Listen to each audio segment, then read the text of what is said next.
Ladies and gentlemen, how are you guys doing?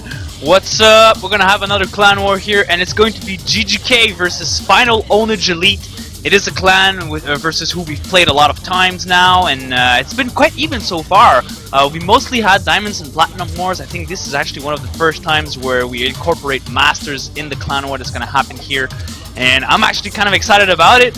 I mean, it's been a little while since I've casted. I need my dose right now, and we're gonna do this here. This game number 1 should be starting really soon. Actually, Devil and Kicker are going to be the streamers here for Team Final Ownage Elite, and I'm gonna be the sole streamer for GGK. But I guess it's not so bad. I mean, I'm used to this shit. It's not like the first time I've ever casted a war. Oh damn, Adrenaline! It's the first time you cast a solo war? Yeah, man. I have no idea how to do this. But I guess it's always just so fun. We're gonna be starting in game number 1, and yeah, I hope you guys are doing well. Really, I mean, what's up? There's a lot of people who are actually gone on vacation who are back now, and now the team is just getting back together. We're gonna start being competitive for real now, and I think game number 1 should be starting really soon here. We're just gonna be getting the players inside. Cadence seems to be the one who's going to be managing the war tonight for us, and I guess it's just a question of time now.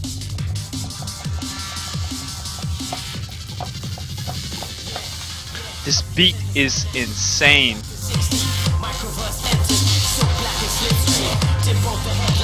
I hope you enjoy this. Dubstep drum and bass style.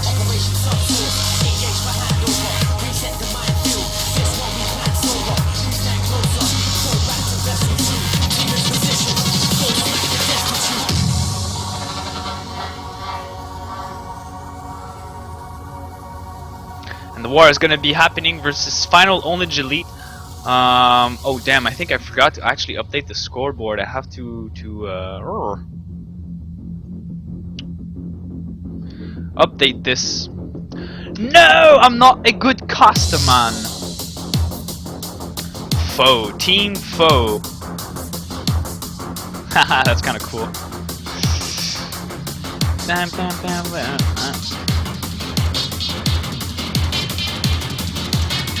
I'm gonna be giving them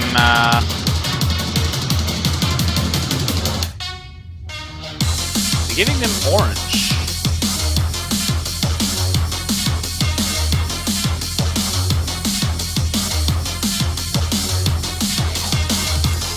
No, wait. That's me. I can't give them my color. I'll do this. Yeah, this is better. No, wait, this is my color. Fuck. Okay, I'll go back. Oh yeah, I'll do red and orange. Yeah, there we go. Ladies and gentlemen, it is going to be GGK versus Final Ownage Elite. The game number 1 is about to start really soon here, ladies and gentlemen. I'm Adrenaline, solo casting this for you guys, and it seems that first player up for GGK is going to be Kawaiian, and he's going to be up versus Mithrandir, who is a Zerg diamond level player, has been Masters twice, so that's good for him. Definitely good for him. And I guess I'm just gonna pause this music right here, right now, as we are going to be starting this game number 1.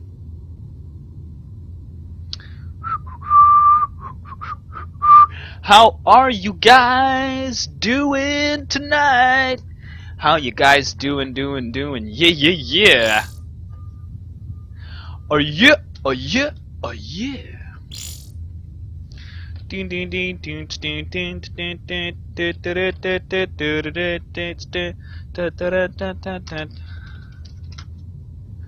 Let's just massively spam everything that we can. Everything that we can do to try and get people in here.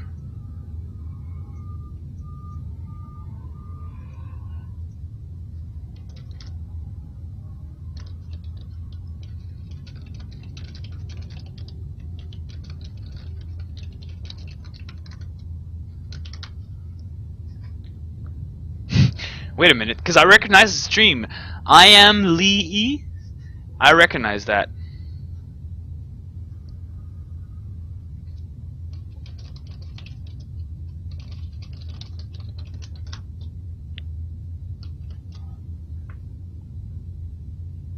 Alright, never mind. I guess I was mistaken. Go, go, go. Don't ask about me. Just start when players are ready. Because personally, when I'm host, I never ask the observers. I don't give a shit. It's the observer's responsibility to be there and be ready to go.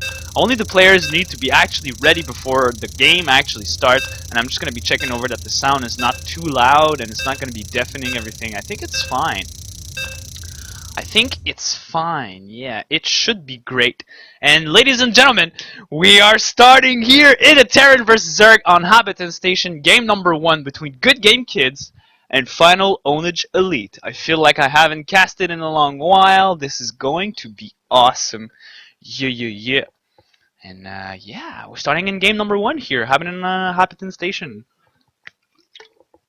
It's going to be interesting to see what's going to be happening from both players.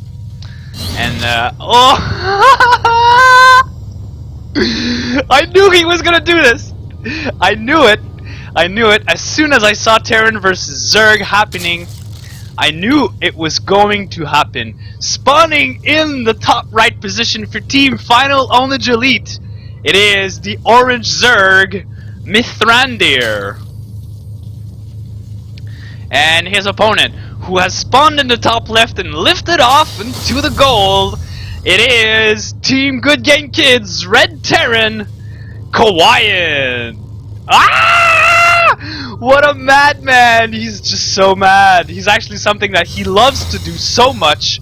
And this drone scout here is gonna get over here. This is actually a really early drone scout. Check this out. He's still actually not even gotten his overlord out yet. Usually I sent the 10th drone, but it looks like Mithrandir chose to send over the 9th drone.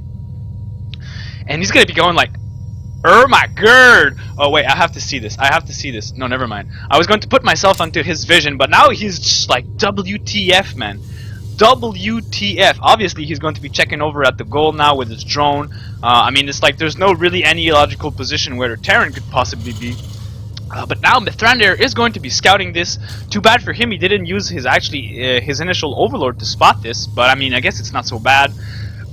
This is not really going to be changing Kawaiian's build or not, given the fact that Zerg has scouted it, because, you know, this base is actually really in the same position for the Overlord to scout. Usually the first Overlord will see this, like, it has already seen this, technically. But then the first Overlord was sent over the expansion here from Mithrandir. He actually chooses to go for Hatch, Gas, and then Pool. We'll see how he reacts to this.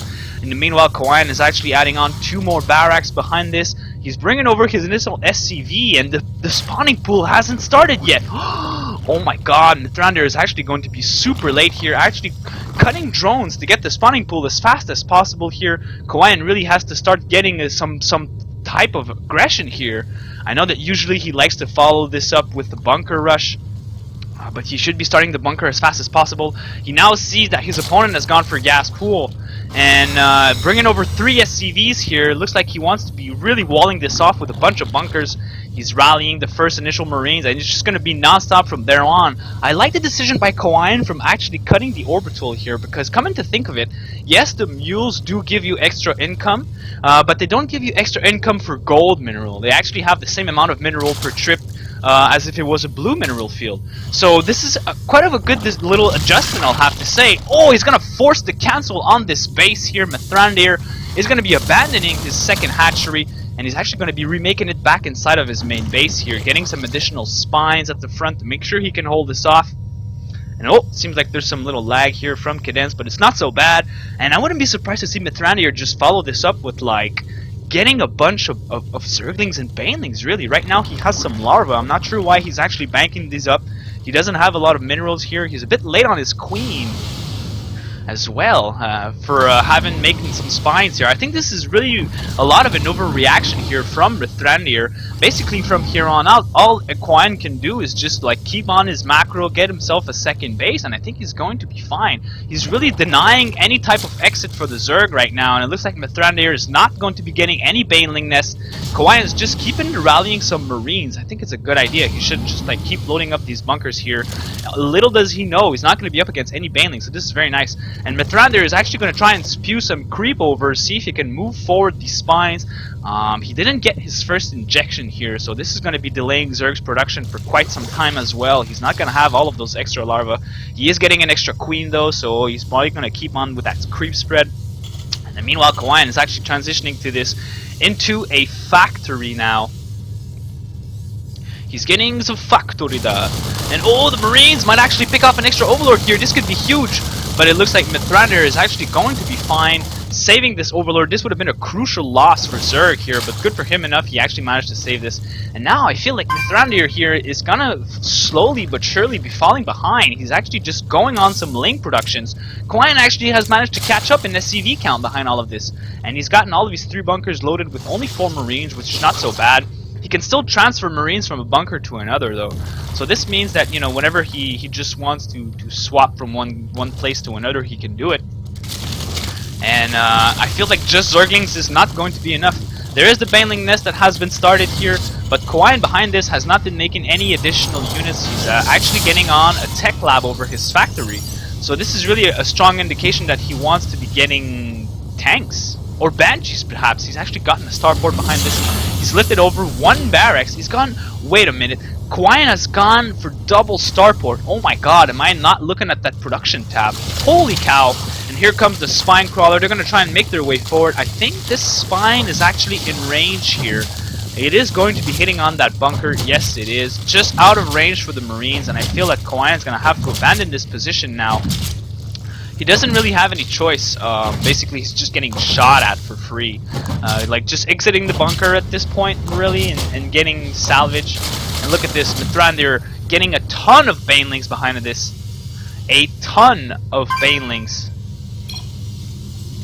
And now, Kawayan here, actually choosing to go double starport, I think is actually going to be bad.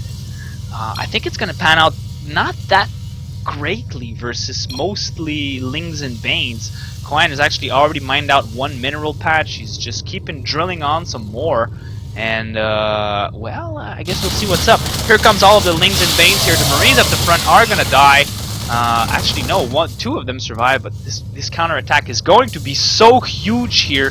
Kawayan might not have the appropriate response in time. There's a lot of Lings and Banes streaming in, and Kawayan's only got a very limited amount of Marines here. A Hellion does pop out, but it's not going to be enough. Most of the Marines are going to come join the party here, and the Banelings are going to be rolling in. Banshees are finally out now, but I don't think it's going to be enough. Oh, the bus goes down. 1 supply depot is taken out, but most of the Banelings actually die. There's actually a whole bunch of Zerglings still left alive here that are going to most likely be able to kill all of the SCVs. And behind this, Mithrandir is pretty much making nothing but Zerglings right now. He's really realizing that he has to commit to this all in. He wants to be taking out his opponent right now, and he better do fast, because if not, Kawayan is actually going to be having 3 Banshees for himself. And he's going to be in a position to start harassing. He's got Cloak that's going to be done in about 25 seconds. And some more units are actually going to be streaming in here. These are forcing the Banshee back, so it's a very, very good play by Mithrandir. Kawayan should be trying and saving most of these SCVs. That's exactly what he's doing here. Now with the 3rd Banshee out, he is going to be closing off this wall now. And a lot of Zerglings have died overall, but now Kawayan is kind of forced to keep his Banshees back. I mean, just now is Mithrandir actually getting on some extra drones here, but he still hasn't gotten an expansion. He's kind of all in for himself, and Kawayan behind all of this should be like considering making Widow Mines. Oh, I was gonna say Hellions, but the Widow Mines is such a better choice. And now the Banshee harass is gonna be starting here. Kawayan, oh, he has to be careful. There are some spores in the mix here, and 1 Banshee does die.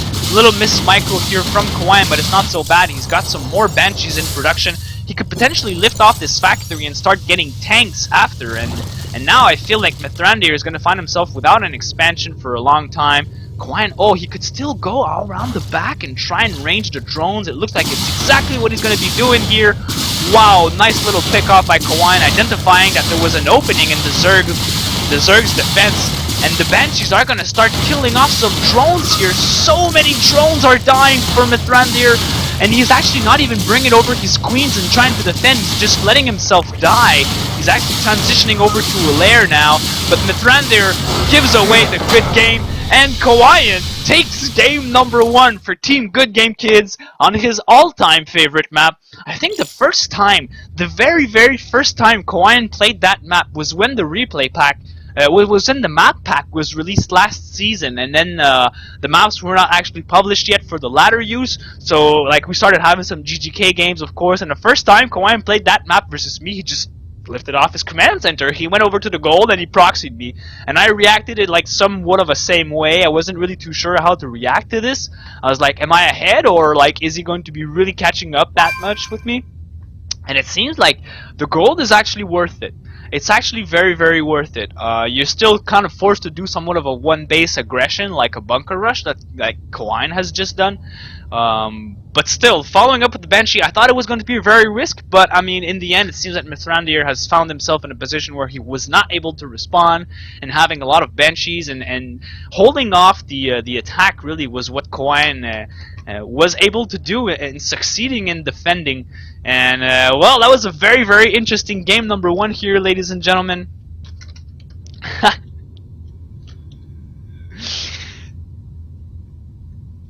Station, yeah, I knew he was gonna do that. Like I knew it. I know Kawaiian too much. Like I knew when I saw that, I was like, oh, Kawaiian has picked habitation station for some reason. I can guarantee you that. Mithrandir was the other player. Yeah. So as I am updating the scoreboard here, we are going to be going back into the Going Quantum podcast, ladies and gentlemen, featuring the guest mix from no other than Black Sun Empire.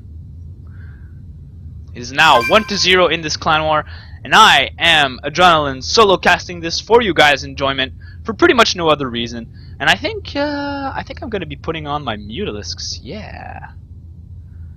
Mutalisks, Mutalisks, way. Ladies and gentlemen, enjoy Black Sun Empire mix that we were listening previously. We are going to be going back into the rest of it for the rest of the clan war. Yeah.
ladies and gentlemen. Game number 2 is about to start here between Good Game Kids and Final Onage Elite. I need to verify something though in my score screen. I'm sorry if I made a mistake in your name, Kawaii, and it's been fixed. Don't worry about it. And game number 2 is going to be happening on Daedalus Point. On Daedalus Point, I always say Daedalus, but for some reason it's Daedalus. I don't know why they didn't call it Daedalus. It's such a more badass name. But we are going to be going into Terran versus Terran here, so this is going to be really interesting. I mean, oh shit, I haven't actually updated Daedalus Point in my scoreboard. What a noob I am. But yeah, spawning in the bottom right position for Team Final Onage Elite. It is the Red Terran, the new contender, Narvik. Wait a second. I want to get his logo. Oh, yo, yeah. They could send me a logo, totally. I have to ask them to send me the logo for my score. And spawning in the top left position for Team Good Game Kids, it is the Blue Terran, who has done a stunning game number 1 here, Kawaii. So Terran vs Terran here on Daedalus Point, this is going to be interesting, I'll have to say. It's honestly the first time I get to see this matchup on this map, so I'm curious to see how it's going to pan out, really. And I'm thinking, you know, might not be the most excellent map for Banshee Harass. I mean, yes, there are some large distances between the main and the natural, but I still believe that the fact that the bases are so separated far away from another, it's going to delay the push with Banshees that much. I believe that as Terran vs Terran here on this map, going for straight up Marine tank would be such a more potent play to do here, and go for somewhat of a 2-base aggression, because the ramp at the natural is so wide, so it becomes really easy for tanks to just siege around, try and poke up some Marines and leapfrog all down this way bottom here, and trying to do some pressure over the opponent's natural. But I guess we'll have to see how both players decide to pan this out. Up until now, they both are doing the exact same build. Narvik is just about to get his gas now here. Kawaii has actually gone for gas first. Never mind. They're not doing the same build. So, I'm interested to see if Kawaii is actually going to go for somewhat of a fast factory here.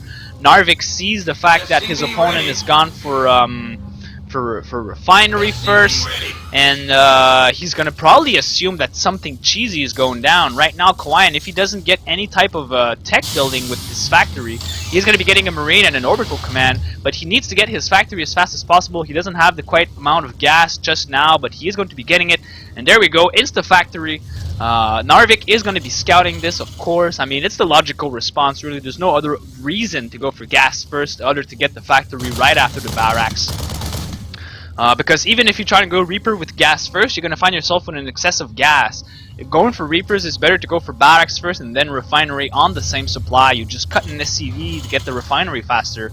And somehow with timings in line, you'll be getting your first Reaper right as your barracks is finished. Or a bit like, you know, like you'll be like at 42 gas or like 46 gas when your barracks is done, so you don't have to wait long for the first initial Reaper. But wow, Narvik here is going to be going for command center here, barracks, command center. This is a good opening. He's actually getting a reactor with this, so he's going to keep that constant Marine production and hopefully try and get some bunkers and lock down this huge front door ramp. Kawaii here, getting the reactor. I wouldn't be surprised to see him just swap around these guys and get a Hellion. And he's actually, oh, what? Going for a proxy starport here. Wow. Hey, yo, guys, look at this. The SCV that's actually building over at the starport here is actually securing the watchtower behind this. This is interesting. Seems that the unit is actually in range to still secure the watchtower. And now with the first Marine, Kawaii is going to be killing that SCV most likely. Oh no, but Narvik is going to be getting away. Luckily for him, he's not going to be losing the scout here. And here comes the first initial Hellions. It looks like it's going to be somewhat of a Hellion Banshee pressure. Come on, get that tech lab. Get that tech lab. Come on. Oh no, getting a medvac. Wow, this is really cool. Most likely we'll be able to just load up the Hellions and straight up go into the mineral line. There's actually a lot of Marines in the defense here, but now Narvik is going to stop Marine production. He's actually adding on his starport, and he is going to be getting a Hellions, I assume, out of this factory. The first pair of Hellions is here right now for Kawaii. The other two are coming over across the map, and Kawaii is just going to be sending this Marine scout here. Nice job of going all around the outskirts. not getting the watchtower, but just scouting around it and making sure that it's fine. And wow, look at this. Kawaiian going for some really intense cheesy pressure here. He's going to be dropping right over at the corner. And the Marine here is going to be scouting the bunker. But still, I believe that 4 Hellions are going to be doing very well versus... Okay, no, now there are 2 Hellions here for Maverick. But so many SCVs might just die right here, right now. The Hellions are going to be showing up over in the main base. He is going to be getting some. And now the Hellions are going to be alone fighting versus Kawaiian's Hellions. More SCVs are being pulled off here. And the Kawaiian has to load up. Oh, 1 Hellion does die. But another one here is actually for the defense. And getting a good 8 workers killed overall. This is extremely worth it. Kawaiian training only one Hellion for basically a Hellion and a ton of Marine. No, just 8 SCVs actually. I was looking at Blue's unit loss, but I thought it was Red's. I got mixed up here. There's a Viking now on the field out for Narvik, so he's potentially going to be able to snipe down this medevac if he spots it. But the follow-up with Banshee is going to be huge here. There is no eBay up, there is no tech lab. Oh yes, there is a tech lab for Narvik. And Kawaiian is going to be dropping over once again. He might actually be able to fry most of the defense at home for Narvik. He's going to be forced to pull back his 4 Hellions, but now 2 additional Hellions are out here. And most of the units have just died for Kawaiian. He still managed to bring a couple of Marines down with him, but he did lose his medevac. The Viking shot it down very nicely. Now it seems that Narvik is going to be the one who's going to be in control. He does have 2 orbitals for himself, and he's making 2 SCVs at a time. So even with all of that lost unit count, he's actually still ahead in workers. Kawaiian, though, is about to start his 2nd command center just on the low ground, and he's got his Banshee that's on the way. The tech lab is now completed on the starport, but it has been swapped over for a tank.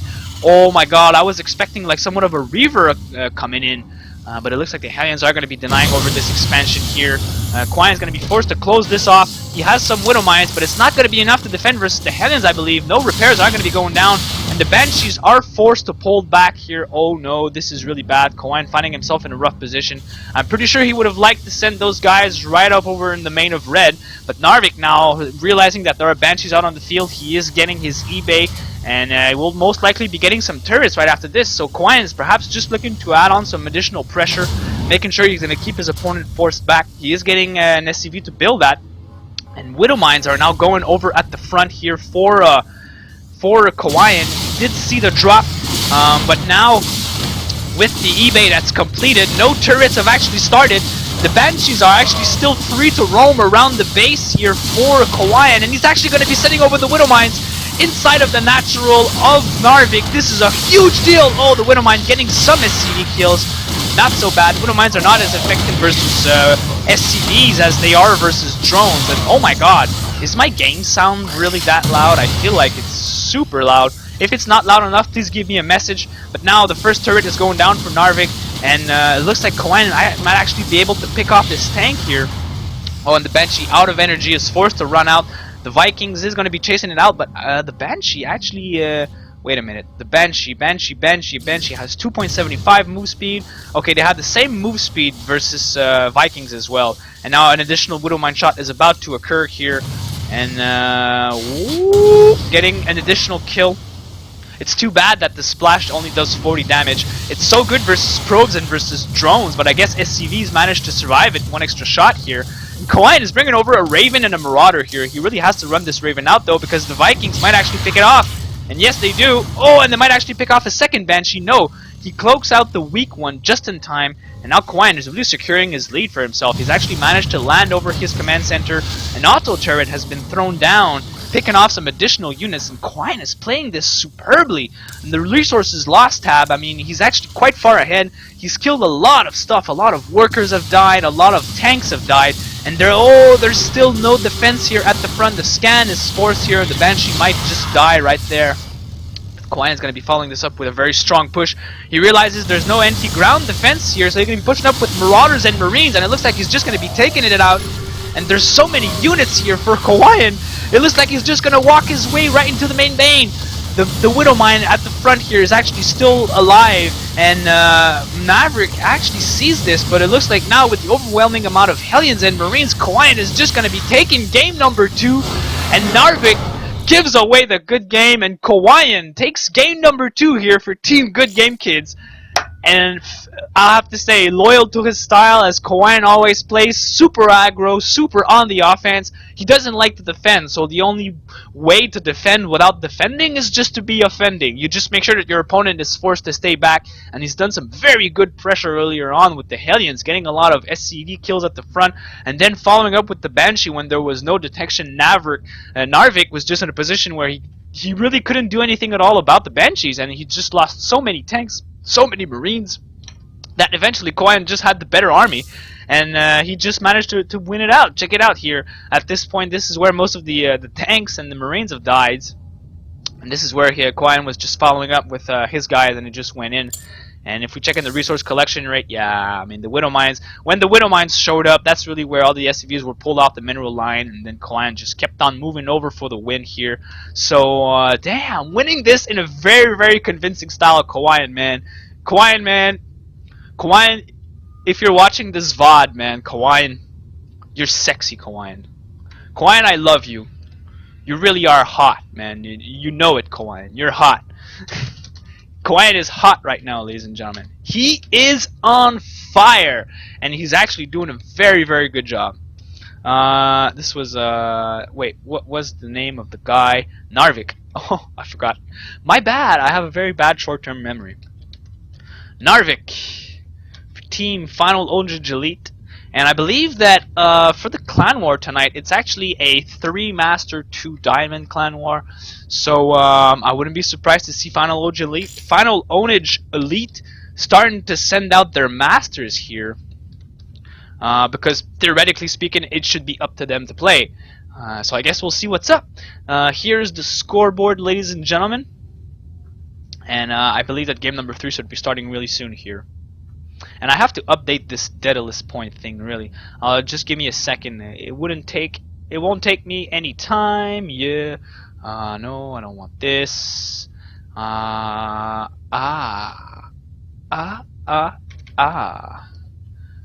There we go. Daedalus point. Alright. Alright. There we go. Yeah. But although it seems that game number 3 is actually starting right now here, I like the fact that there's no downtime to these clan wars. I believe that Final Ownage Elite is actually ready to go, and they pretty much already have all of their players listed out. Nobody likes downtimes really, except I do. I like downtimes because, you know, I get to rest my voice, I get to chill a little bit, and but now I guess I'm just gonna have to go and do like a 2 hours in a row, non-stop, no break cast. Let's do this. Let's rock and roll. What's up to the 19 viewers right now? You guys, man, you guys are sexy. What's up, viewers? How you doing? Welcome to the GGK public channel. This is the stream for the entire clan. Basically, every single member who's in GGK has access to this channel. Even the guys in GGK right now. If you're watching this and you want to stream on this, like just ask me, man. Ask me. Just be like, Adrenaline, I want to stream on GGK. I'll set you up. And if you guys are not in GGK, well, I mean, I do invite you to follow this channel because we have a lot of clan wars going down. As I've just mentioned, we have a lot of members that are streaming as well. We're trying to make this channel as active as possible, trying to get like a 24/7 active channel. Just StarCraft, really. Nothing else but StarCraft because it's just so badass. And yeah, ladies and gentlemen, game number 3 between Good Game Kids and Final Ownage Elite, and we are going to be going on Yansu here. This was Devil's pick map here, so this is kind of interesting. Spawning in the bottom left position for Team Final Ownage Elite, it is the pink Zerg Devil. How sad. And yeah, this is an interesting pick here for a Zerg vs Terran game. Perhaps Devil has something up his sleeve that we're about to find out. And his opponent, winning the last 2 games in very solidly convincing way, loyal to his own style, it is the Red Terran for Team Good Game Kids, spawning in the top right. On the snow side for Yansu, it is Kawhi.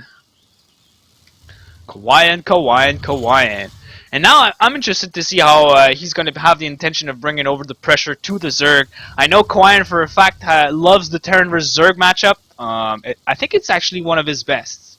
if I'm not mistaken. For he and I have practiced many times, like many times, and it's funny because me and Kawhi, we really have a similar skill level. Like if I would say someone is really close to my level, I would say Kawhi, because our games are just so close every time we play, and we've played like 40 games, me and him, and we honestly must be something like 20-20. It has to be something around those numbers, because it's always like I win one, he's gonna win one, and then he'll win two, I'll win three, he's gonna win another two, and it's always our games are just so crazy. We never go for the same builds. We always modify our builds. Oh, Kawhi in here, a little blunder. He could have actually blocked that hatch, but it's not so bad. Devil is gonna go for the 15 hatch here. Nothing too savvy, but he is getting the gas after pool though, so this is interesting. This is something I'm seeing a lot here versus Terran. A lot of gases before pools, but there's a slight concern about this. It's the fact that since the pool is delayed, if the Reaper is going to be occurring out of this initial barracks, but it looks like Kawhi actually went for command center first here, so good response after seeing the hatchery first. But I was saying, if a Terran were to go for the normal Reaper expand type of play, the fact that the pool is delayed for about like 20 seconds, it gives the opportunity for the Reaper to do damage to drones for an extra 20 seconds. And it's huge because you can get like a good 2 extra 3 drone kills if the Zerg is not that careful with his units. Usually what happens is the Zerg will go for 15 hatch, he'll get 2 extra drones. On the 16 supply, he get his spawning pool, and that's exactly where you have the time for the spawning pool to pop up, and you will be able to get 4 Zerglings out just in time. As soon as the Reaper gets into your own base, you have your 4 Lings out, and then you're able to just shoo the Reaper away. Be like, shoo Reaper, go away, go away. But Devil here has not scouted yet. He didn't even try and poke over at the front and see if his opponent was going for somewhat of a Reaper tile or something. Maybe he was just a little bit too afraid about the Marines, which is completely understandable here. But Kawhi actually going for command center first. Devil is not going to know about this, so I'm curious to see if his hash gas pool build is going to be panning quite nicely. I mean, Kawhi still could potentially get Baneling busted here. If he's not too careful, the fact that he's going to be a little bit delayed on production, he's actually going straight for Hellions. Kawhi has not made a single goddamn unit up until now. Not a Marine, not a Reaper. He's just going straight for Hellions after getting the command center first. And Kawhi going for double gas right after this. I have to say, this is something quite nice. And I'm looking at this build right now, and I've watched the recent daily, the Day 9 daily about Bravo, who played versus Lenok on exactly this map and exactly these positions. Terran was in the snow side, and the Zerg was in the bottom left. And the follow-up to an opening like this was to go mech. Because mech on this map is just so fucking great. There's so many small chokes that the Terran can siege up. It's all, of course, a question of positioning, really. I mean, it's really tough for mech players to actually hold off mech, because any single positioning mistake will actually kill you. But I mean, mech is just so strong. Everybody agrees that, you know, a 200 army is probably the strongest army of mech. I think it actually would beat Sky Toss, because the Thors have such good splash damage. You know, if the Void Razor were not to get the perfect splits, I believe that Thor Viking could potentially beat Sky Toss. Vikings can technically micro, and Thors will just do splash and stuff. And given the fact that the upgrades are shared, this is really good.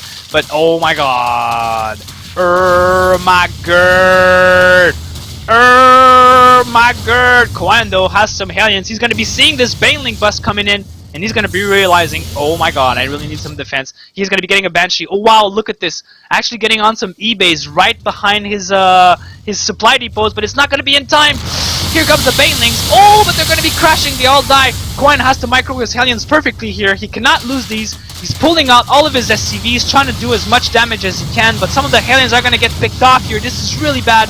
Oh no, a lot of SCVs are dying here. Kawaiian is going to get busted. No! All of the SCVs have been totally killed here. There's only 2 workers now to 19. Devil getting that easy attack onto his opponent. And Kawaiian, so close. So, damn, man. Losing the Hellions was really the thing he didn't want at all. And I mean, now I think that Kawaiian is just in a position where he's not going to be able to hold off. His opponent has actually started droning behind this. He's getting some spores just to make sure that the Banshee won't be coming back. Kawaiian now is down to 1 SCV. And he's getting 2 mules, though. He does have a second command center. But I mean, now he's completely walled off. Now he's got eBay, he's gotten barracks and everything. And he's going to be making SCVs 2 at a time. He really needs to get that production going on as fast as possible. But now, I mean, he has less workers than what he did at the beginning of the game. And behind this, Devil is just droning. So I wouldn't even be surprised to see him just, yeah, get a lair and just slowly go to Mutalisks and win. I mean, after an attack like this, Kawayan is just set so far back. It's not so bad, though, because Devil is still a Master Zerg player. Kawayan is still just a Diamond, but he's doing very well for himself. He's been floating around the top Diamonds rank. Although recently he was telling me how the ladder was treating him badly. But the ladder is really just, you know, it's just there to treat people bad. So Kawayan here is going to try and abuse of the fact that he has Banshees, see if he can get some weak spots and stuff. He could potentially try and pick off some extra drones here. Yes, this is very good. He's going to delay some mining time, and here comes the Queen over trying to pick off at the Banshees. And he can still try and get the gas and kill extra drones. And I think that if he gets himself right, he's still in a position where he can actually range the lair. Kawayan has to be very careful here because he's flirting around the spores and stuff. And oh, another spore goes down for Devil. But now Devil might actually find himself in trouble here. He's going to lose his Queen. And Kawayan is going to be keeping killing on some more drones. Oh, this is very good for him, though. He might actually find himself back into this game. Kawayan, take care of your Banshee. Oh, and if the spawning pool dies, this is huge. 26 Zerglings are actually being morphed right now, and they're going to be sending straight over at the enemy's base. But Kawayan has a good amount of Hellions already in the defense. He's still having 2 SCVs made at a time, and he's managed to kill Dub, so he's thinning out that worker lead that the opponent was having over him. It's only 10 to 19 right now, and the spawning pool is going to die here. Kawayan really has to start microing this Banshees a little bit better. And oh, come on, get that gas, man. You can get the geyser. And I still think he can try and range the lair from up top here. Now that the spawning pool is dead, there's going to be no extra queens, no extra spores, so Kawayan is still actually free inside of this main base. And oh, maybe he's going to try and range over at the lair. Ooh, that Banshee's surviving with only 2 HP. And oh, I think that from this position here, he could potentially still range this. Another Baneling bus is actually getting itself ready, but it's going to be hitting a very, very large wall. Most of these buildings will probably not die, and there's a bunch of aliens waiting back at home. They're going to be going in, and they're going to be crashing the second command center. But Kawayan has so many Hellions. All of the Hellions are going to die. Oh, all the Zerglings are going to get roasted.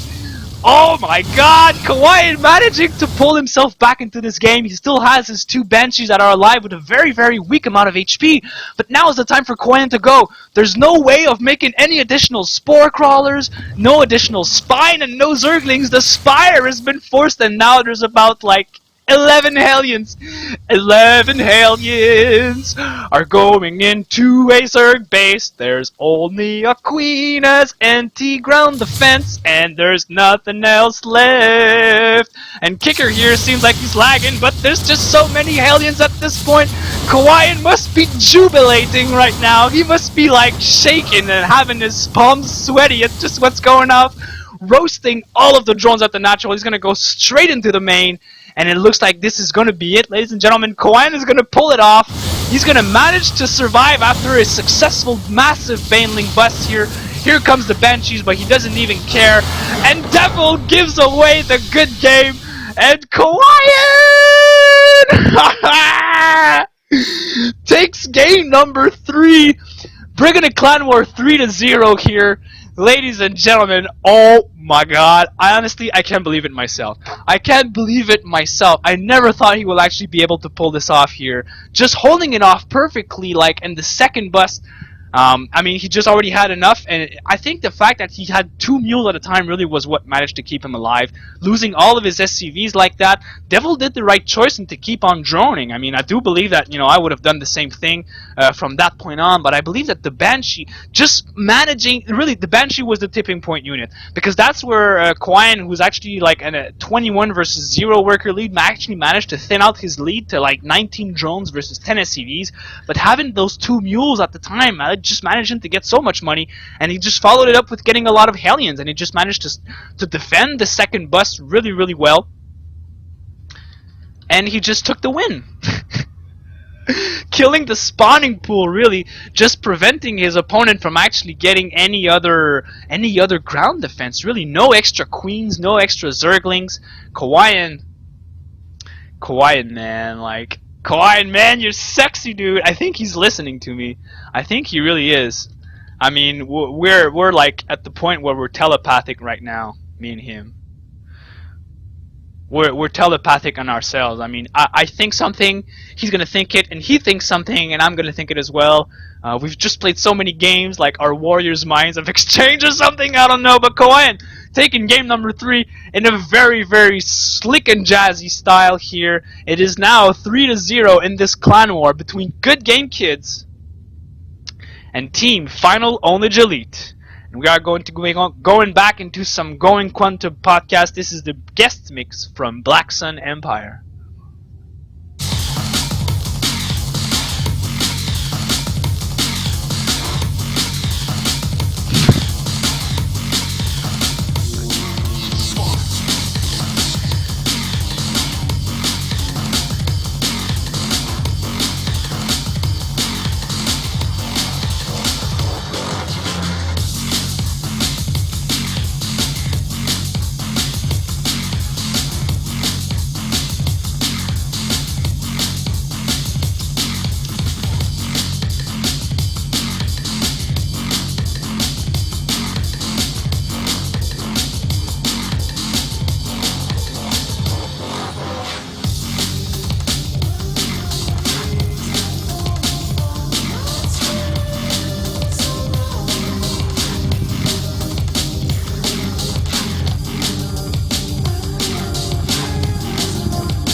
Up, clock stopped, get in position, suit up, night falls, sky scorched, the end's here, hope's lost, time's up, clock stopped, get in position, suit up, night falls, sky scorched, the end's here.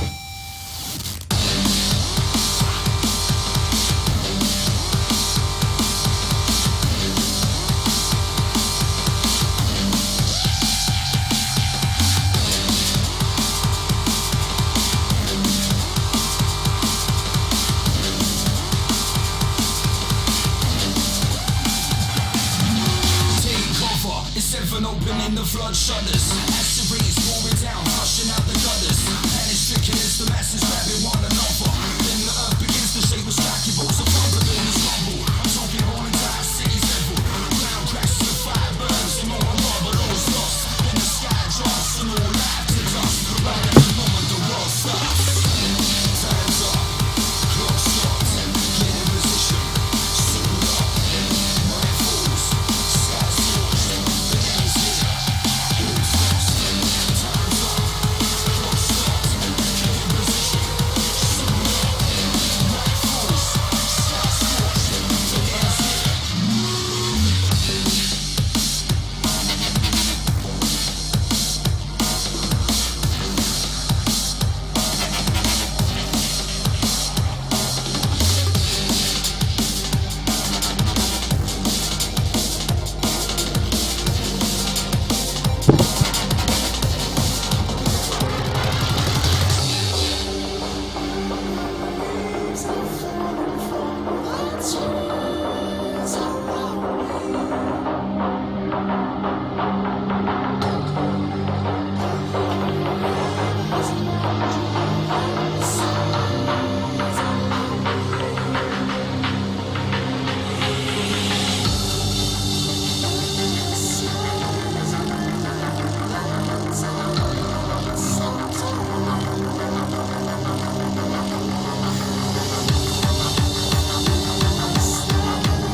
Vertical, you are not allowed to be here.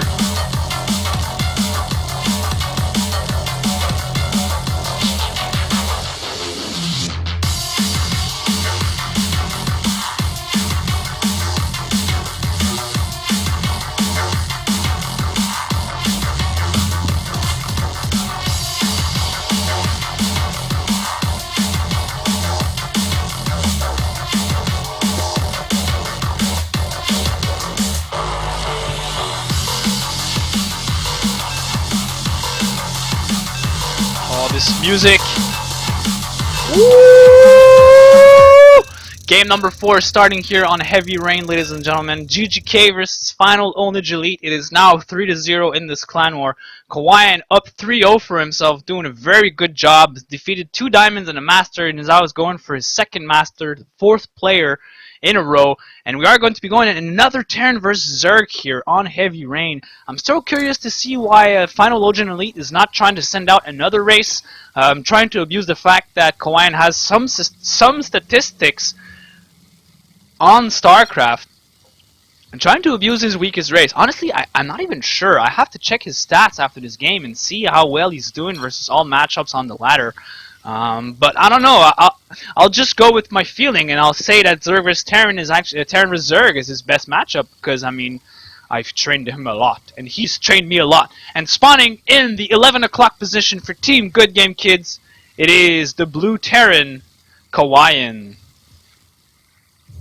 And his opponent, a new contender for Team Final Onage Elite, it is the Yellow Zerg, Kicker. And we are going in a Terran versus Zerg. Oh yeah, yeah, yeah, yeah. I totally forgot to ask Clan Final Onage Elite to send me over a logo, because I just forgot, man. I just forgot to ask them for the logo for my scoreboard. I hope you guys are actually seeing this. Yes, you are. You are seeing this right now. Chicka chicka derp derp derp. So yeah, Terran vs Zerg here. Kawaiian once again opening for the gas first here. This is something I like a lot. I guess we'll see if Kawaiian's gonna have to try and do some new aggression style of play. As I mentioned earlier, Kawaiian really is the type of player who doesn't like to be in the defense. So as a response, he will try to put his opponent on the defense by himself being on the offense and going for some very aggressive builds. It's always the way he played, and I like him a lot for that, because not a lot of Terrans play the way Kawaiian does. He's actually only now going to be sending his first initial SCV scout. I think he sent it right after the refinery, which is a good timing. Quite a legit timing, and he's actually adding on his second gas right away here. Interesting indeed, very, very interesting. I am smelling something like banshees coming over right up.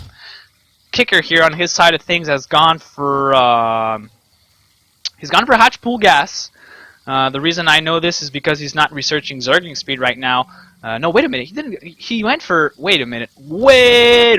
He went for pool gas hatch. Huh.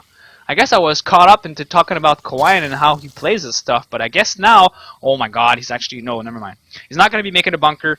I was like, yeah, what are you doing, man? You don't have any Marines. Come on, dude. What the hell? But it looks like the SCV is going to be getting picked off here. Kawaiian has seen that his opponent has gone for something a bit more defensive, not overextending over into getting the hatch first here. I'm concerned why.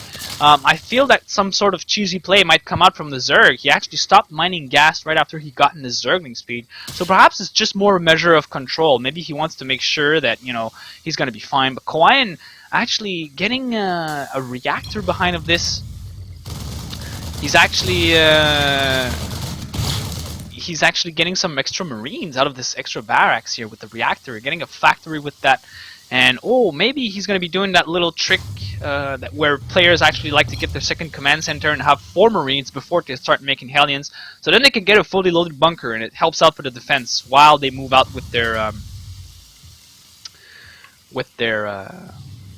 Hellions. Vertical, stop BMing, man, please. Come on, dude. Don't BM. Oh, look at this. Following this up with the factory and with the tech lab and the starport here. This is very slick and jazzy, and I wouldn't be surprised to see that these two are finished up. Come on, you lift off the factory and you start making them Hellions, baby. He's looking for the overlords. Oh, but the overlord is going to be getting here just in time. He's going to be seeing the tech lab, and he's going to be seeing oh, nice. Getting a lot of link kills right there. But he's going to know that now he's up against another type of Banshee play. But no! Never mind! Kawaiian keeps mesmerizing me. He actually is going for tanks now. Straight up into tanks. I think this is actually very good, because now now Kicker is expecting Banshees, or perhaps he's like suspecting it. he's suspecting Banshees because he's seen these. But now he went up against with his Zergling, and he's seen that the factory was producing out of this tech lab. And now these Zerglings are going to get shot down by the tank. So this is going to be a very visual confirmation that there aren't going to be any Banshees. And oh my god, the Zerglings are going to most likely get caught off here. I'm not sure why Kicker just didn't try and run out of there, losing some extra Zerglings for nothing. This is really bad because now Zerg is forced to make, as you see, 10 additional Zerglings. And those guys, they could have been drones. Like those 10 Lings, they were all lost over here when they pulled back. They could have just like ran out, take a shot, you know, and save their asses here. But now, not having a Baneling nest out at all. There are some Spore Crawlers that are on the way here. Kicker is actually really expecting the Banshees to be coming in. I mean, he actually is sending an Overlord in here, and he's seeing the fact that there's a starport with a tech lab on it. But now the Lings are going to be seeing over the Reapers. Quine has to be careful. Oh no, the Reapers are going to get surrounded here. But here comes the Marines, and the tank, and 2 tanks, and a medvac. And oh, Kicker running right into a siege blast right there. This is very good. Quine is just going to keep moving over right now. Look at this. He's doing an 8-minute push with a handful of Marines, a medevac, and 2 tanks. And somehow he's going to manage to make this work out here. Kicker might find himself in a very rough position. He's completely confused into what his opponent is doing. Quine actually doesn't even have a second command center right now. He's just going to one base all in. And oh no, going to get this huge surround with the Zerglings here. Most of the Marines are going to have to get lifted off, but Quine, oh, he saves the tank. Wow, nice little move right here. But now Quine is the one who's actually in a rough spot for himself. He's still on one base, and he still doesn't have a lot of stuff going on for himself. He's getting a Raven now, huh? This is really, really interesting. Oh, and there are some lot of Banelings that are being morphed over here at the front door, but they're right next to the little ledge. All of the Banelings are forced to be cancelled, but Quine has tanks now, so I believe he's going to be very fine in defending this. I do believe, you know, bringing it over closer, this tank would have more range over the ramp and do some extra damage to the incoming Baneling bust. But now Kicker is actually revising himself. He's thinking, alright, I'm just going to get some more gas, get some drones behind this. His lair is soon to be complete, so this is really not a situation where Kicker wants to be in, where he would lose most of his units due to an ineffective Baneling bust, and then having to delay the muta production, or the muta tech, for such a long time. But wow, look at this. Okay, never mind. I thought he was going to bring the Raven over with the attack. But then, oh, the Lings, they've spotted the drop here. There's a Queen that's walking all of its way. But yeah, the drop has been spotted, passing over most of the units. Quine is just going to boost in there, and oh, the defensive position here, the static defense is going to be coming over here. Quine has to be careful about his medevacs, loading up most of the Marines here. The Spore has managed to root itself. Now Zerglings are going to be waiting for the Marines as they drop right onto them. And now Quine finally is having soon his second command center. He realizing his opponent is on soon to be 3 base. So I guess it's still not so bad. 1 base Terran versus 2 base Zerg is not so bad if the Terran can micro properly with his units. But I guess we'll see. We are going to find out here, man, what's going on. Quine is going to be landing over his other command center, and Kicker is not going to be seeing this quite yet. Here comes the Marines. They're still trying to chew away at some Zerglings here, and this is where Kicker has to be very careful. He does have Baneling speed on the way, though, but no Banelings on the field right now. Quine loading up all of his guys and just keeping the pressure over on the Zerg here. Now there are some drones that are being transferred. The Spire is 3/4 of the way done. And there is a good amount of gas banked up for Kicker here, so if he plays this nicely, he's going to be able to get himself a good 8 Mutalisks out. Yeah, he's going to get like 8 Mutalisks. And then Quine is going to be the one that's going to be on the defensive here. He's going to have to get an eBay. He's going to have to realize that soon enough, Mutalisks are going to be coming over on his way. There you go. 8 Mutalisks are being morphed right now for Kicker. And I believe he's going to be attacking, but Quine here, just realizing he has to go. He has some Ravens in this mix, so the Ravens could be potentially very good against the Mutas if point defense drones were to occur. All the tanks are being brought over for this push here, this creep in the middle of the map. Nice move by Kicker, but is it going to be enough? The army value for Quine right now is just so goddamn huge. I mean, he's got tanks, he's got Marines and Ravens, and point defense drones over the Mutalisks. Come on, point defense drones, point defense drones. Here come the Ling Bane. They're going to try and get a huge surround, but most of the Banelings are going to be crashing over onto the tanks. Auto turrets are being thrown out on the field, and all of the Ling Banes just die. Quine is applying so much pressure to his opponent. He's gonna kill this third base. Wow! Kawayan is gonna be taken over at the third here, and here come the Mutas trying to engage with the Medivacs, but they're gonna die. They didn't even get a single Medivac kill. More Mutalisks are dying, more Zerglings and Banelings are being morphed into the fence here, but Kawayan is just moving over, and with these Ravens, I think he's pretty much just using them to clear this creep. A nice little wall back here, run back from Kawayan, once again surviving another Ling Bane wave. And now there's only Mutalisks in the defense here. 16 Zerglings are being added over here for the Zerg, but now the Marines are just pushing their advance forward. They're going to be killing over the Queen. Kawayan has to take care of his guys now. And then meanwhile behind this, he's actually rallying more units at the front. It looks like he just wants to be really battering down his opponent, but here comes the Zergling, and they're going to be surrounding most of these forward position Marines a little bit too far out. And oh, it looks like this push is going to be cleared out here though. The Marines have to stim up and get over there to kill the Mutas as fast as possible. The Kawayan is going to lose most of his high value units, the tanks and the Medivacs of course. And the Mutas going over the spores here, getting an extra tank kill. Kawayan is actually just keeping on the aggression. He's rallying across the map. You can see through the minimap all those little blue dots here. And here goes the pressure. Oh, the Mutalisks are going to be able to snipe down this tank now. But Kawayan, I think he's actually starting to overextend himself a little bit too much. There isn't a lot of Zerglings, but there's a lot of Mutalisks now. And there's no more Ravens in this mix, so no more point defense drones. No more additional auto turrets for additional damage. And now Kawayan really, I feel like he should be really careful with how he plays this push out. I feel he could potentially get chipped off because his numbers are very low right now at the front.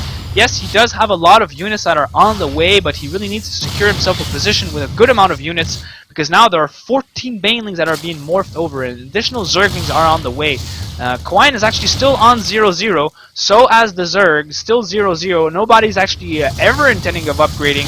This game is just so hardcore, intense, and oh, the Mutalisks doing a nice job here from Kicker. He's going to be intercepting all of the reinforcement path. He might be getting a lot of Marines for himself. This is very good, and meanwhile Kawayan is going to try and push up his way forward here, but the Ling Bane are going to have difficult time engaging with the tank that's in the mix.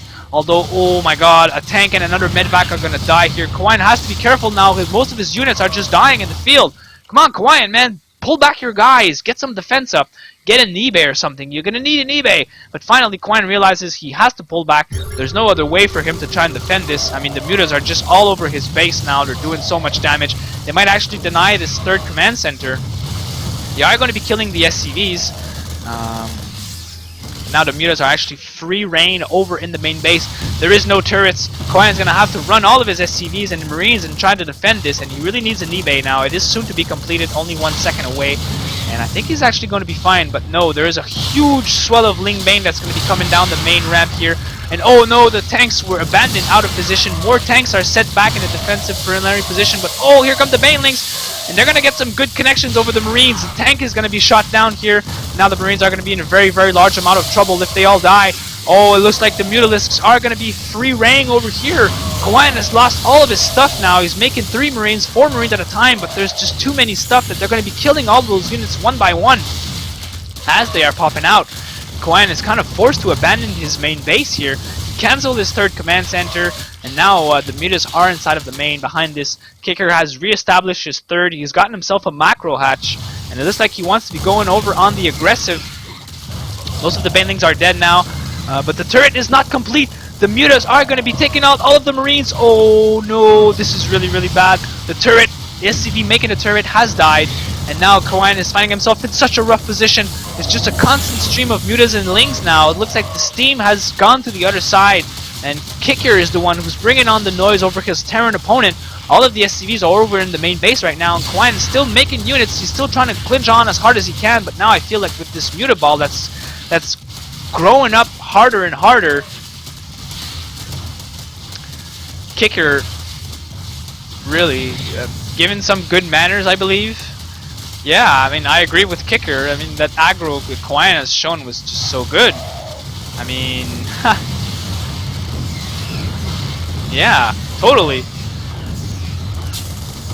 Kawayan does have some turrets now in his main, and it's all a question of numbers. If he can manage to keep most of his Marines alive, I think he's going to be fine in trying to push away the Mutas, but now the Orbital of the Natural has been rallied over here. Kawayan is about to lose another supply as well as a barracks, but here comes additional reinforcing Zerglings, and I think that this is going to be it now. The numbers are just too large. Kawain is not able to keep up with the 3 base economy from his opponent. He is actually really mining out 3 base. He's transferred most of his drones over here, getting a lot of gas, making sure he can get a lot of Mutalisks. But now there are no more Marines on this mix. There's just SCVs and a Raven. And I think that Kawain is going to find himself in a position where he doesn't have a lot of SCVs yet. Most of the Zerglings will most likely be able to kill. There's an auto turret that's been thrown down, so it's still the last defense for Kawain. He's still trying as hard as he can here. But now Kawain is completely mined out of his main base. And the Mutas and Lings are just going to keep streaming in. While the 4th base is now complete.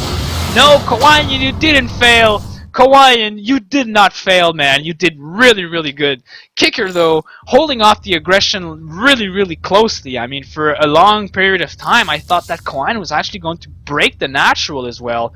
But, damn, look at this. Kicker, actually, Rank Master level 12. He's been Grandmaster once. And Kawain actually almost defeated him. Kawain, man.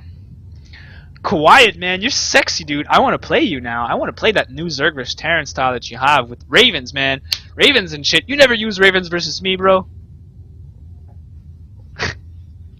He never uses Ravens versus me. Ooh. Damn. My mind is blown right now. I guess we'll have to see. I'm going to play with him, like, probably after the war or something. Like, I'll just give him time to cool off and something like that, and we're going to be going into it. But yeah, Kicker really holding off the aggression really nicely. I mean, that 1 base kind of all in into an expansion behind that for Kawain was really good. I mean, that's something that I've actually never seen before. Going for that much of a pressure on 1 base into getting a 2nd base behind it, I think it was very good. But the only problem was that when Kicker actually managed to get himself enough Mutalisks, he was able to intercept most of the reinforcements for Kawain, and that's really where the tide changed, really, because Kawain was constantly rallying over at his opponent's base, having some decent connections with the Banelings. That's really, you know, what thinned out the Marine count at the front, and then some tanks have been swiped out, so more Ling Bane could go in, but really, the interception of all of the reinforcements for Kawain was what put Kawain himself on such a back foot. And I think that was the reason why he lost this game. Because then the Zerg was actually already on 2 bases saturated. Kawain was barely starting to saturate his own natural.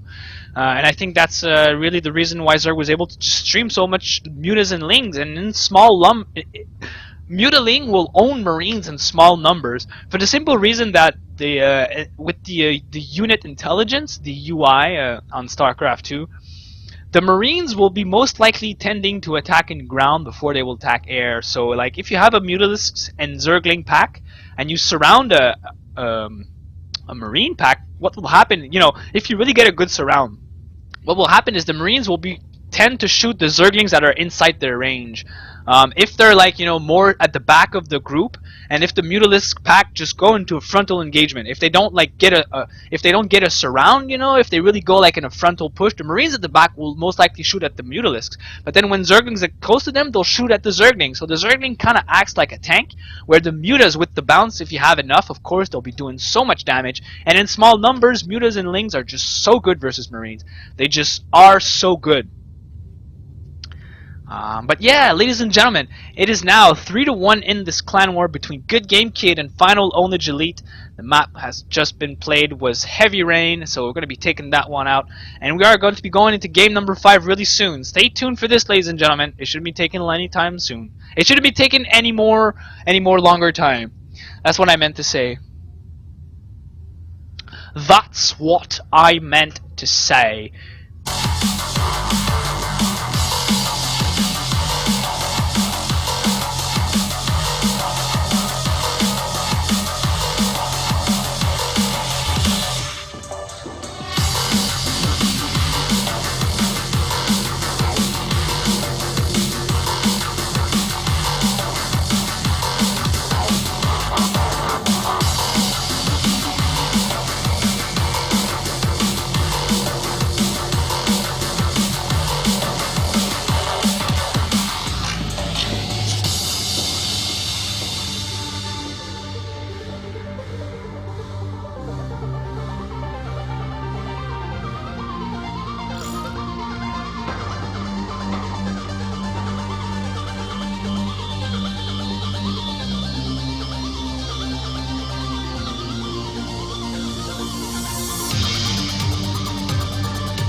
yeah! Game number 5 between Good Game Kids and Final Ownage Elite. It is now 3-1 in this clan war for Team GGK.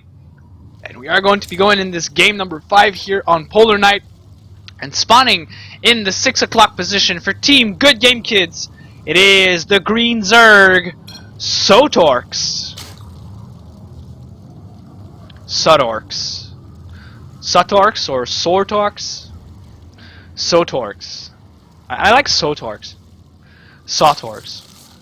My English recognition of pronunciation of like a double T like this makes me think that has to be some sort of an accent somewhere in the O.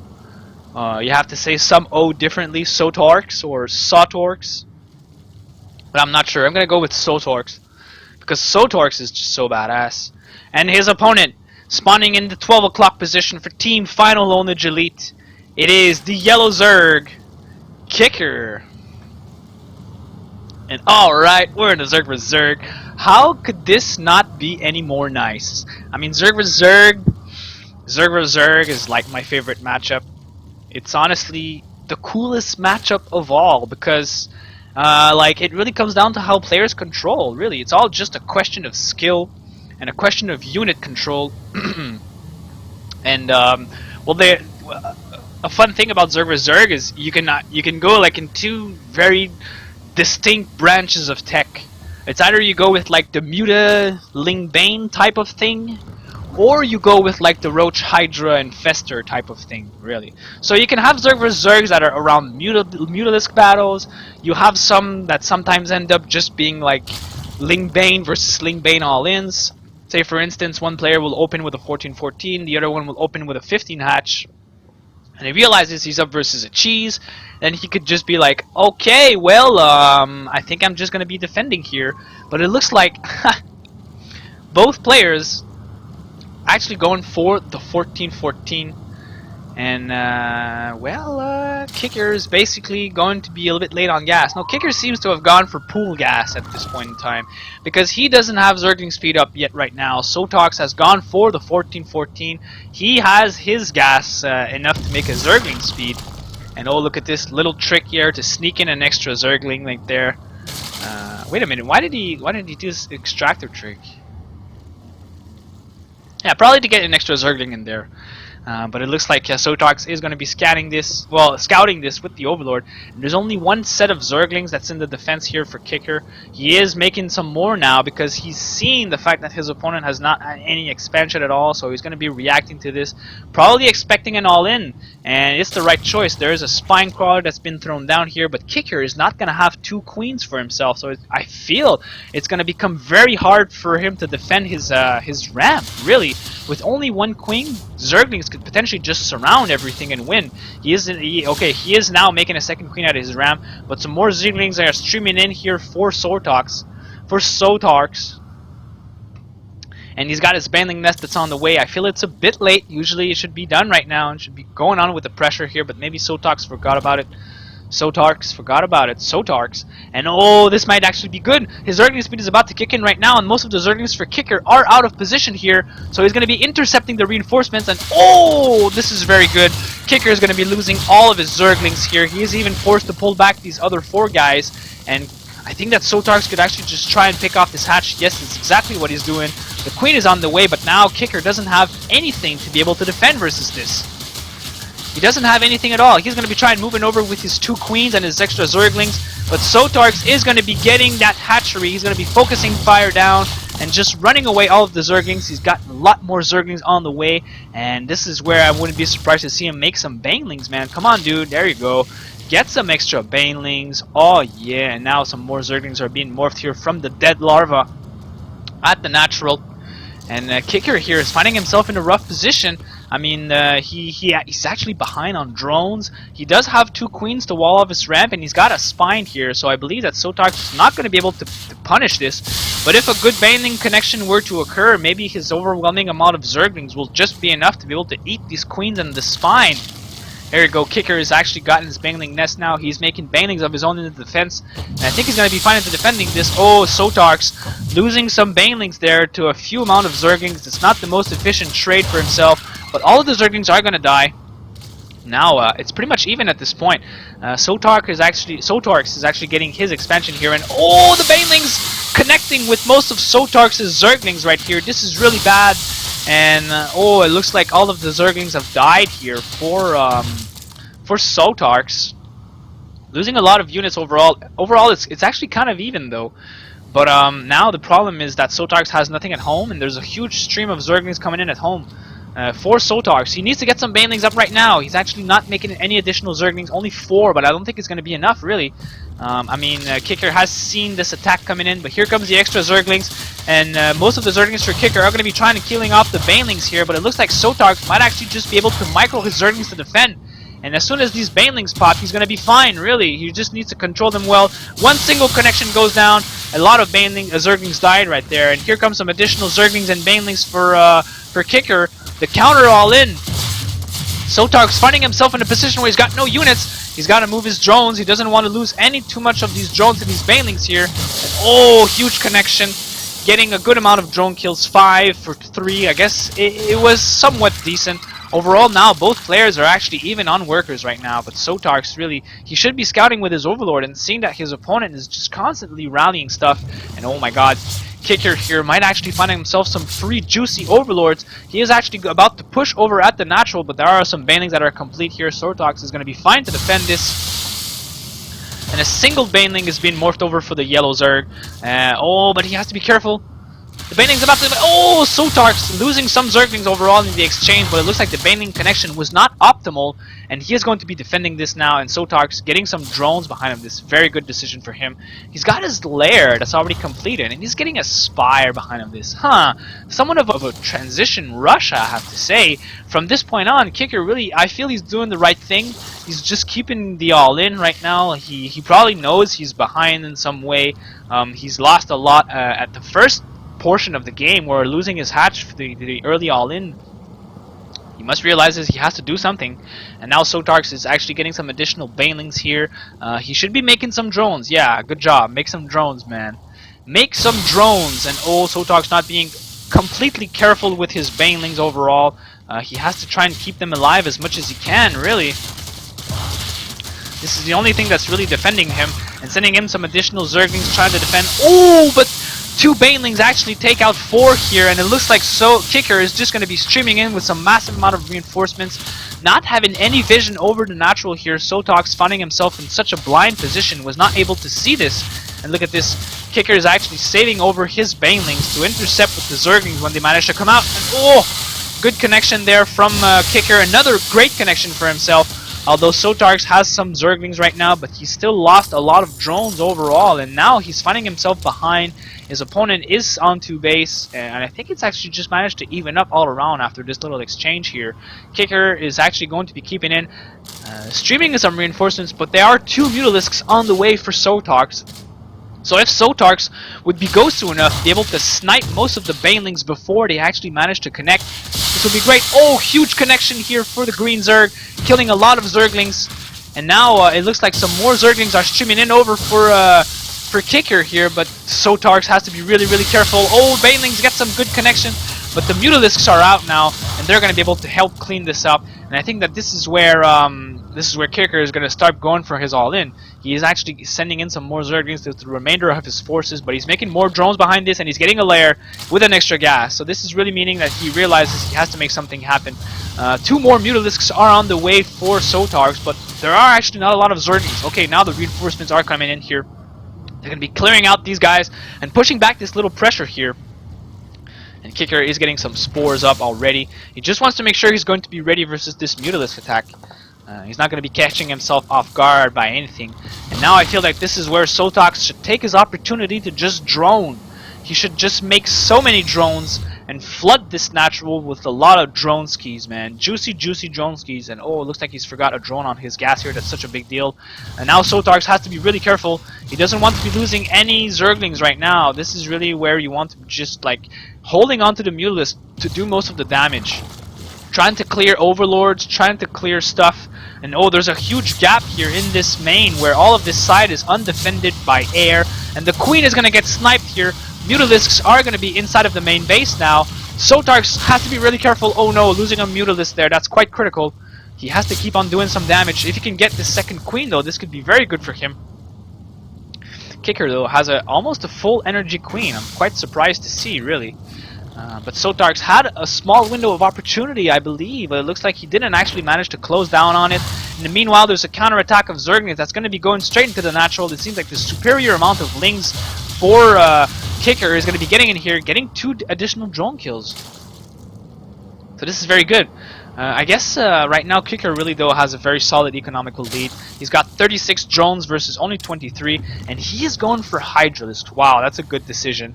I really like this decision because he knows that he's behind on Muta count right now. His opponent already has the Mutalisks out, the Spire and everything, and he's on 2 base, so going for a Muta race at this point would be really risky.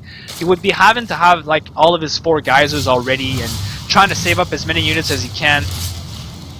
But now Sotarks is just going to keep making Mutalisks and keep going on with the harassment here. Oh, he perhaps might actually get an extra queen. Oh, going into the spores. This is bad. Ooh, losing good amount of Mutalisks there as well. I mean, the spore have killed 3 Mutas overall. This is really not what you want. Those 3 Mutas would have definitely helped in this defense here. And now Sotarks is finding himself with a lack of ground units. He's not going to be able to survive this link pressure. Well, he will be able to survive it, but I feel it's going to do a lot of damage. Most of the Zerglings are going to be clearing whatever is on the ground right now. The Mutalisks were forced to pull back, but then Kicker is going to be trying to focus fire down the drones here. Very nice job for him. Some drones have been killed in this exchange. Wow, and green and yellow are really similar now that I come to check this out. But the push has been cleared. Now the Hydralisk then is completed. He is getting the muscular augments, and interestingly speaking, Kicker is actually getting +2 for melee right now. He's actually not even intending to get the +1 for range. I'm curious to see why. More Zerglings are actually streaming over inside of the main base for Sotarks. Inside of the natural, he has some drones that are not doing anything, but more Zerglings. They actually managed to kill off the queen, and this is exactly what Kicker wants right now. Just making sure he can extend his drone lead, really. He's killed so many drones overall. 30 drone kills, and right now it's 42 workers versus 16. Sotarks is finding himself in such a rough position, and he has no queens right now. He's not in a position of actually making any... Okay, yeah, never mind. He is actually in a position of making more. He is making some more right now. And Kicker is going to be securing his 3rd base behind of this. He has his first 3 Mutas, his first 3 Hydralisks that are on the way. But Sotarks is going to be going over and denying this natural, this 3rd base. He could potentially kill both of the spores and the hatch, making sure he's not going to fall too behind. But now there's 7 Hydralisks on the way. There is +1 for range attack, as well as the Groove Spines coming on up for for Kicker. And now, really, I mean, this is just a situation where I think that over time, the amount of Hydralisks is just going to be too much for the Mutalisks to be able to bear. Going on the backside, abusing once again of another sweet spot, but now the Hydralisks are here to defend.